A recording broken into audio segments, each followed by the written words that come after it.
En el corazón de la ciudad, donde los rascacielos parecían tocar las nubes y el lujo era un idioma que todos entendían, el restaurante El Cielo Dorado era un templo de opulencia. Sus paredes, decoradas con murales de oro y ébano, reflejaban la luz de lámparas de cristal que colgaban como constelaciones. Los cubiertos de plata brillaban como si tuvieran vida propia, y los camareros, entrenados para ser casi invisibles, se movían con una precisión que rozaba lo sobrenatural. En una mesa, junto a un ventanal que ofrecía vistas al río plateado de la ciudad, estaba Ricardo, el hombre más influyente de la región. Su traje gris, cortado a medida, era tan impecable como su reputación de acero. No necesitaba alzar la voz para ser obedecido. Su sola presencia hacía que los demás ajustaran sus posturas, sus palabras, sus pensamientos. A su lado, en una silla de ruedas pulida que contrastaba con la fragilidad de su ocupante, estaba Miguel, su hijo de 10 años. El niño, de ojos grandes y expresivos, tenía una calma que parecía heredada de un mundo más amable que el de su padre. 6 años atrás, un accidente de tren había robado el movimiento a sus piernas, dejando tras de sí un silencio que Ricardo llenaba con médicos, tratamientos y promesas vacías. Los mejores especialistas del mundo, desde clínicas en Suiza hasta laboratorios en Japón, habían desfilado por la vida de Miguel, pero ninguno había devuelto la chispa a sus pasos. Ricardo, sin embargo, no se rendía. No podía. Su imperio financiero, construido con puño de hierro, no admitía derrotas, ni siquiera ante lo imposible. Esa tarde, mientras el sol pintaba reflejos dorados en el río, Ricardo tamborileaba los dedos contra el mantel de lino, revisando su reloj por cuarta vez en 10 minutos. 5 chefs con reconocimientos internacionales y aún así no pueden servir un plato en menos de 15 minutos, gruñó, su voz baja pero afilada. El camarero, un joven de rostro tenso, se acercó con una disculpa ensayada. Señor, estará listo en 2 minutos. Todo está bajo control. Ricardo no respondió, solo desvió la mirada hacia la ventana, donde los edificios parecían competir por el cielo. Miguel, mientras tanto, doblaba una servilleta en formas imposibles, creando pequeños barcos de papel que navegaban en su imaginación. No parecía molesto por la espera. Quizás, después de 6 años de paciencia forzada, había aprendido a encontrar refugio en los detalles. El ambiente del restaurante, cargado de susurros refinados y el tintineo de copas, se rompió de pronto. Una figura menuda apareció en la entrada, bajando los escalones de granito con una seguridad que desentonaba con el lugar. Era Clara, una niña de no más de 9 años, con una trenza desordenada que dejaba ver unos ojos profundos, como lagos oscuros bajo la luna. Su ropa, gastada pero limpia, hablaba de una vida dura, pero su postura era la de alguien que no pide permiso para existir. Los clientes la observaron, algunos con curiosidad, otros con desdén. ¿Quién dejó entrar a esa niña?, murmuró una mujer, ajustándose unos pendientes de diamantes. Seguridad debería hacer algo, susurró un hombre, inclinándose hacia su acompañante. El matre, atrapado entre el protocolo y la incomodidad, dudaba en acercarse. Clara no se inmutó. Sus pies descalzos apenas hacían ruido contra el suelo pulido, pero cada paso parecía retar la arrogancia del lugar. Se detuvo frente a la mesa de Ricardo y Miguel, mirándolos con una calma que desarmaba. Ricardo alzó una ceja, preparando una de sus frases cortantes, pero antes de que pudiera hablar, la voz de Clara cruzó el aire. «Oh, clara y serena, dame un poco de comida y haré que tu hijo vuelva a caminar». El silencio que siguió fue como una grieta en el tiempo. Los cubiertos dejaron de moverse, las conversaciones se apagaron, incluso la música ambiental pareció desvanecerse. Miguel alzó la vista, sus ojos brillando con una mezcla de sorpresa y esperanza. Ricardo, en cambio, soltó una risa seca, cargada de desprecio. ¿Crees que soy estúpido, niña? ¿Crees que no he gastado millones en los mejores especialistas del mundo? ¿Y tú, con tus manos sucias, vas a hacer lo que ellos no pudieron? Su voz era un látigo, pero Clara no retrocedió. Sus ojos seguían fijos en él, sin miedo, sin desafío, solo con una certeza que lo irritaba aún más. «Papá, escúchala», susurró Miguel, su voz apenas un hilo. Ricardo lo ignoró, golpeando la mesa con el puño. Esto es una estafa. Camarero, sáquenla de aquí ahora. El matre se acercó, titubeante, pero Clara levantó una mano, pidiendo un momento. ¿Puedo mostrarte algo pequeño?, dijo, mirando a Miguel. Sin esperar permiso, se acercó a la silla de ruedas, se inclinó y posó sus manos sobre las rodillas del niño. No hubo dramatismo, solo un gesto simple, como si tocara una flor frágil. Miguel contuvo el aliento. Un leve calor recorrió sus piernas, un cosquilleo que no había sentido en 6 años. No fue un milagro inmediato, no hubo luces ni coros, pero algo cambió en su expresión. Clara se apartó y dijo con calma, «Dale un poco de tiempo». Ricardo, furioso, se puso de pie. «Esto es ridículo. Tocas sus piernas y esperas que crea en tus trucos. Mi hijo sigue sin moverse». Su voz resonó en el restaurante, atrayendo más miradas. Clara, sin responder, dio media vuelta y salió con la misma serenidad con la que había entrado, dejando un vacío que nadie entendía. Ricardo se sentó, temblando de rabia. Miguel, en cambio, no podía apartar los ojos de la puerta. «Papá, ¿sentí algo?», murmuró. Ricardo lo miró, incrédulo. «¿Qué dijiste?», Miguel repitió, más firme. «Sentí un calor en las piernas, como si algo se moviera». Ricardo negó con la cabeza, pero algo en la voz de su hijo lo hizo dudar. De pronto, algo en él se quebró. Se levantó, tiró un fajo de billetes sobre la mesa sin contarlos y salió corriendo tras la niña. En la calle, el sol quemaba el asfalto. «Niña, espera», gritó, su voz resonando entre los edificios. Corrió por las aceras, esquivando transeúntes, mirando en cada esquina, pero no había rastro de Clara. Su respiración era agitada, no solo por el esfuerzo, sino por el peso de una culpa que apenas comenzaba a entender. Regresó al restaurante, derrotado. Miguel lo esperaba, con lágrimas en los ojos. «¿Se fue, verdad?», preguntó el niño. Ricardo solo asintió, incapaz de hablar. Los días siguientes fueron un torbellino. Ricardo, el hombre que había construido un imperio con decisiones frías y calculadas, ahora parecía perdido. La imagen de Clara, su voz serena, sus manos sobre las piernas de Miguel, lo perseguía como un eco. Contrató detectives privados, revisó grabaciones de seguridad, recorrió barrios pobres y refugios. «Encuéntrenla. Tiene 9 años, piel morena, ojos que no olvidan. Pago lo que sea», decía, su voz cada vez más desesperada. Pero la ciudad, con sus callejones y multitudes, parecía haberla tragado. Mientras tanto, Miguel experimentaba pequeños cambios. Por las noches, sentía cosquilleos en las piernas, momentos de calor que aparecían y desaparecían, como si su cuerpo estuviera recordando algo olvidado. «¿Es ella, papá?», decía, con una esperanza que Ricardo no podía compartir pero tampoco ignorar. 15 días después, en una madrugada fría, el teléfono sonó. Ricardo contestó al primer timbrazo. «Señor, creemos que la encontramos. Está en un albergue al sur de la ciudad,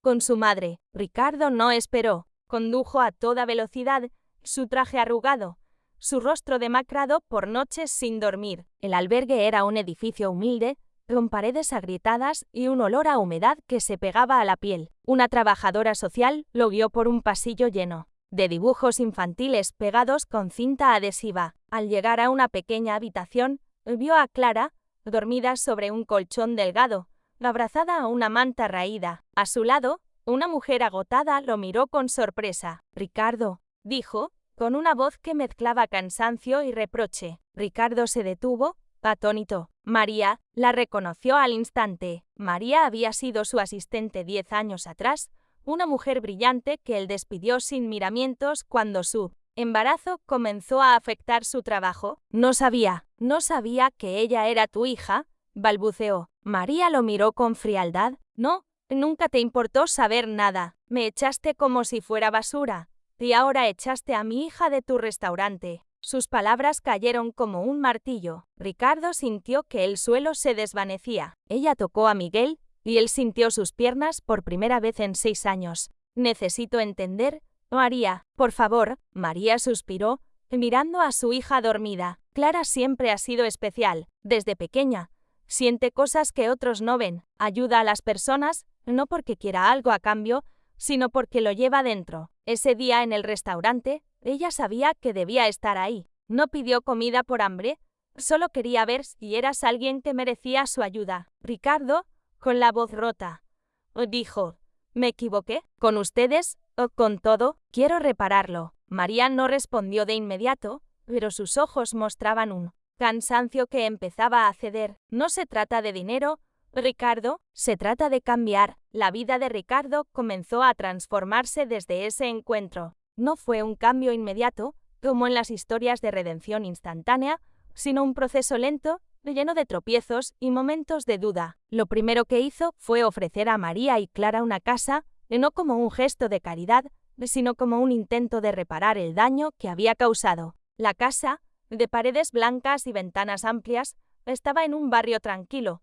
con un pequeño jardín donde crecían margaritas y girasoles. Dentro, todo estaba pensado para ellas: una cocina con utensilios nuevos, una sala con muebles cómodos, y un cuarto para Clara con estanterías llenas de libros y un escritorio bajo una ventana que dejaba entrar la luz de la mañana. «Esto no borra el pasado», dijo Ricardo al entregarles las llaves, «pero es un comienzo». María aceptó, no por entusiasmo, sino por Clara, la niña. Al entrar, recorrió la casa con paso ligeros, tocando las paredes como si quisiera asegurarse de que eran reales. Luego, miró a Ricardo y dijo: «Es bonita, pero no es suficiente». Él frunció el ceño, confundido. «¿Qué quieres decir, Clara?». Con esa claridad que parecía venir de otro mundo, respondió: «No se trata de darnos cosas, se trata de que cambies de verdad, no solo para nosotros, sino para todos los que has lastimado sin darte cuenta». Esas palabras se clavaron en Ricardo como un cuchillo. Durante años había medido su éxito en números, acciones, ganancias, propiedades. Pero ahora, frente a una niña de 9 años, se sentía pequeño y expuesto. «Tienes razón», dijo, su voz temblando. «No sé cómo hacerlo, pero quiero intentarlo». Clara sonrió, no con triunfo, sino con una calma que parecía decir: «Ya empezaste». Días después, Clara pidió ver a Miguel. Ricardo los llevó a su mansión, un lugar de líneas frías y espacios amplios que parecían más un museo que un hogar. En el jardín, bajo un roble que filtraba la luz del sol, Clara se sentó junto a Miguel. «Confía», le dijo, usando sus manos sobre sus rodillas. Miguel cerró los ojos, y el calor regresó, más fuerte, más claro. Sus dedos se movieron, luego sus piernas. Con un esfuerzo que parecía imposible, se puso de pie, tambaleante pero firme. Ricardo, desde la puerta,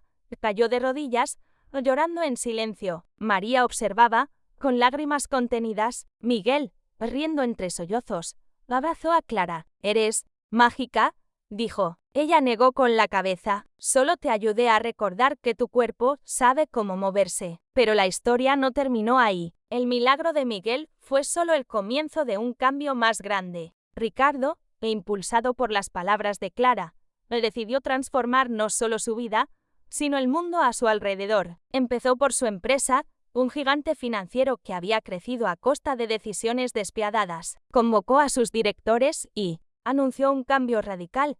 Revisarían todos los despidos de los últimos 10 años, buscando a quienes, como María, habían sido descartados injustamente. «Quiero encontrarlos, hablar con ellos, reparar el daño», me dijo, enfrentando miradas de incredulidad. Creó un fondo para apoyar a madres solteras y familias en situación de vulnerabilidad, donando millones sin alardear en redes sociales o comunicados de prensa. Ricardo y Miguel comenzaron a visitar albergues, clínicas y escuelas públicas. Miguel, ahora caminando con pasos cada vez más seguros, preguntaba todo. ¿Por qué no tienen camas suficientes? ¿Por qué algunos niños no tienen papás? Ricardo respondía como podía, y cuando no sabía qué decir, o escuchaba. Por primera vez, aprendía más de lo que enseñaba. En una de esas visitas, Miguel tomó la mano de su padre y preguntó: «¿Vamos a seguir haciendo esto?». Ricardo, con los ojos húmedos,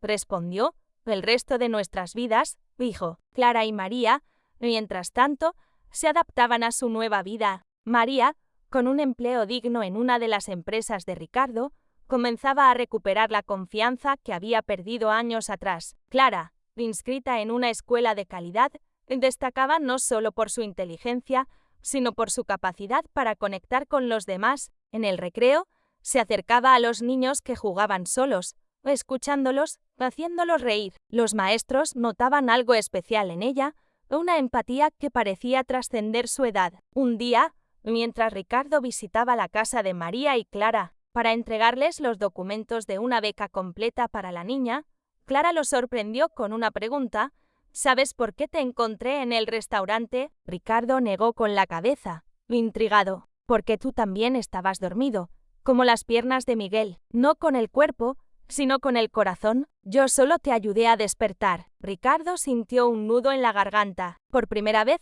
entendió que el cambio no era solo para los demás, sino para él mismo. Meses después, la ciudad comenzó a notar los cambios. Los periódicos publicaban artículos sobre las iniciativas de Ricardo, aunque él evitaba las cámaras y las entrevistas. Sus antiguos socios, acostumbrados a su frialdad, lo miraban con desconfianza, pero también con un respeto nuevo. En una reunión con líderes comunitarios, Ricardo anunció la creación de un programa de rehabilitación infantil con fisioterapia gratuita y apoyo para familias con niños discapacitados. Miguel, presente en la sala, se puso de pie para hablar, su voz temblorosa pero clara. Esto es por Clara, porque ella me enseñó que todos podemos despertar. Clara, desde su nueva casa, seguía siendo la chispa que encendía todo. No buscaba reconocimiento, pero su presencia se sentía en cada gesto de Ricardo, en cada paso de Miguel, en cada decisión que transformaba una vida. Una mañana,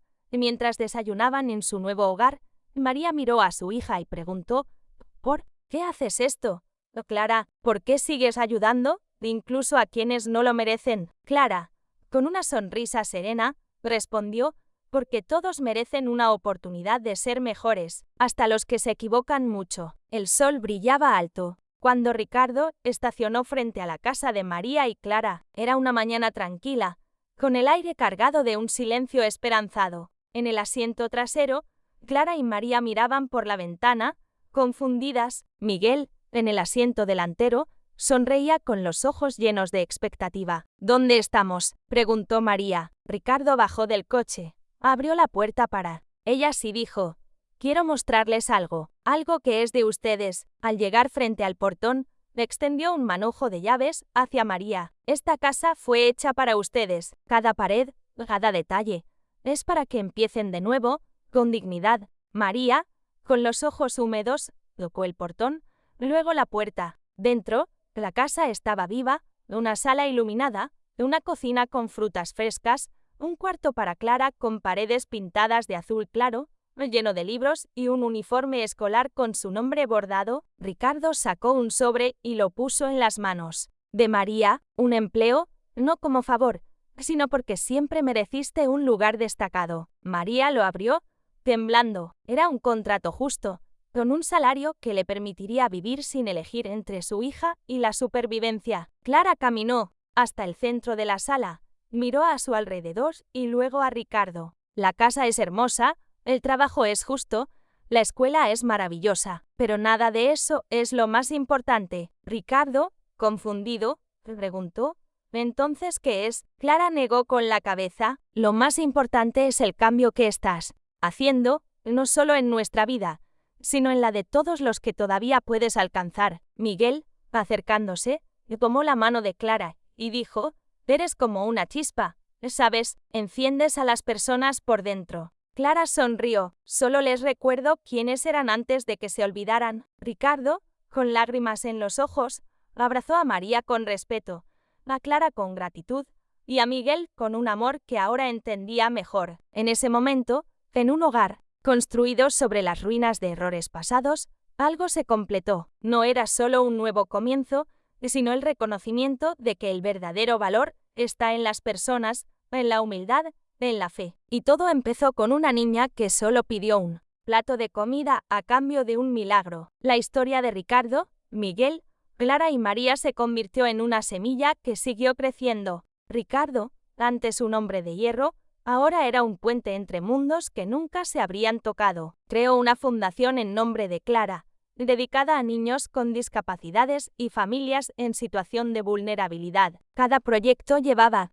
un pedazo de la lección que la niña le había enseñado, que el poder no está en controlar, sino en reparar. Miguel, por su parte, se convirtió en un defensor de los niños que, como él, habían perdido algo, ya fuera un hogar, una familia o la capacidad de soñar. María, con su nuevo rol, no solo recuperó su dignidad, sino que se convirtió en una voz para otras mujeres que habían sido descartadas por el sistema. Clara, fiel a su esencia, no buscaba ser el centro de nada, seguía siendo la niña de ojos profundos que veía más allá de lo evidente. En la escuela, en los albergues, en las calles, tocaba vidas con la misma simplicidad con la que había tocado las piernas de Miguel, y aunque el mundo no siempre entendía su don, ella no necesitaba explicarlo. Su propósito era suficiente. Años después, en una tarde de verano, Ricardo, Miguel, María y Clara se reunieron en el jardín de la casa que había sido el comienzo de su nueva historia.